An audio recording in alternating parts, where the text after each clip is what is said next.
It's Aston Villa versus Crystal Palace. Aston Villa at plus 110, which is a massive price. Crystal Palace at plus 250. The goal line is under over 2.5, with the over being at minus 115. The draw is at plus 265. Villa to score twice is at plus 115. I mean, I like the Villa, the home side, to score twice here, Stinch. And I like Villa at plus 110. And the reasons are because they've got such forward-thinking players. They seem to have a full squad. And it's almost like the end of the season is going to come at the wrong time for them. I don't know. I've not been that impressed with Villa, to be honest. I know they gave Liverpool a decent game on Tuesday night, but...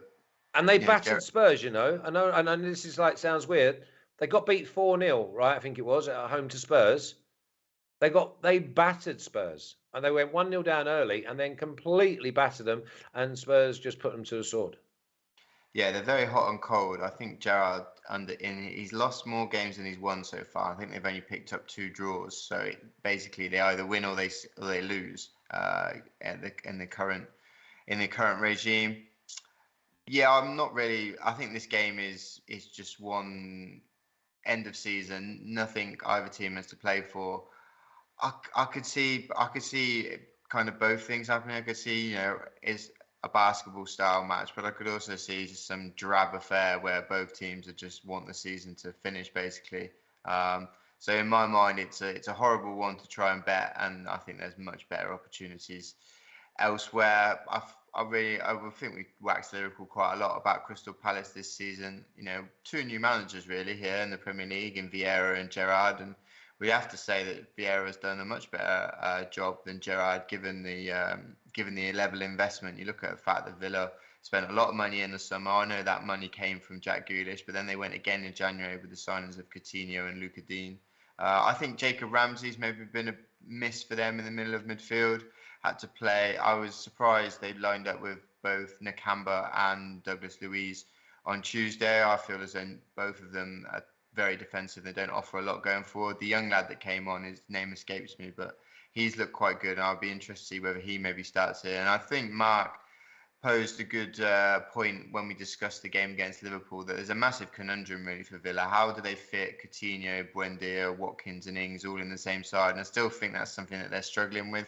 And maybe it will be solved by naturally Coutinho is lone finishing, so they can move forward with Buendia in behind Watkins and Ings. But Watkins looked like he might have picked up a bit of a niggle, so I'm not sure if he's a doubt here as well. So, yeah, in my mind, avoid this match. Concentrate on the other ones. Okay, please do not. Obviously, my graphics team, they only put up what they read, but there's no way on this earth that Crystal Palace over half a goal at plus 155, because I tell you what, I'd be stealing the little fella's piggy bank. Not just because I think Palace might score, but because it should be minus 150, I would guess, or minus 155, not plus 155. Minus 190 for them not to score. Maybe it's the other way around, Maybe the over half is at minus 190 and the under half is at minus 155. Mark O'Hare, I'm really happy with the way that Villa go forward. It's just their defence, but against Crystal Palace, give me plus 110, give me plus 115 on Villa scoring twice, because I tell you what, them boys up front, I think I worked out the other day, they've only scored 8 or 9 between them. If you told me that these two were going to play the bulk of the season, I'd have had them in the high to mid-20s. Yeah, I admire your confidence in Aston Villa, and I've been quite critical of them in recent weeks. I thought they played pretty well against Liverpool in midweek, created chances and played their part in what was a really decent watch, but I'm not willing to sort of commit my money to them at plus 110 in all honesty. And I've said it a few weeks now that the market seems to have a love affair with Aston Villa and Steven Gerrard. They're overestimating them in my book, really.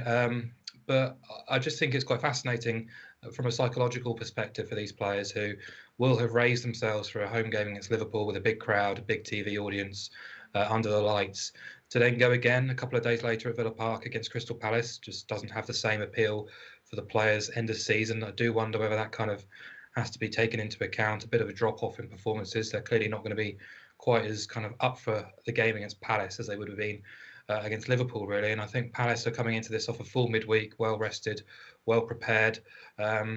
So I guess the question is who wants it more? We don't know, but Palace have won the last two, admittedly not pulling up any trees in either of those games, but I think they have shown a bit more consistency across the whole season to be more trusted than Aston Villa. Plus, Palace are just 1 point off the top half, and that brings a certain amount of kudos. And I think Palace are aiming for their best finish in the Premier League for quite a few years actually too. So yeah, it feels like a bit of a trappy game, but in terms of the prices, and if I was going to get involved, I saw over 2.5 goals. I think it was -115. It's copped in 7 of Villa's last 10 now, and as Stinch has said numerous times now in the last couple of weeks, goals tend to rise at the end of the season. There's not a huge amount left to play for these two who are in mid-table obscurity. They should be able to play with a bit of freedom. And I looked a bit further actually. If you, rather than sort of take the -115, you can actually take over 2.5 goals and BTTS at +125, which feels like a really big leap actually from -115 as well. So yeah, clearly the market favours Villa. It suggests that Palace probably won't score here, but I kind of disagree. I think they're more than capable of getting a goal and playing their part in a kind of end of season runaround really for both these two teams. But yeah, just nothing to play for here, so I was kind of left it in the end.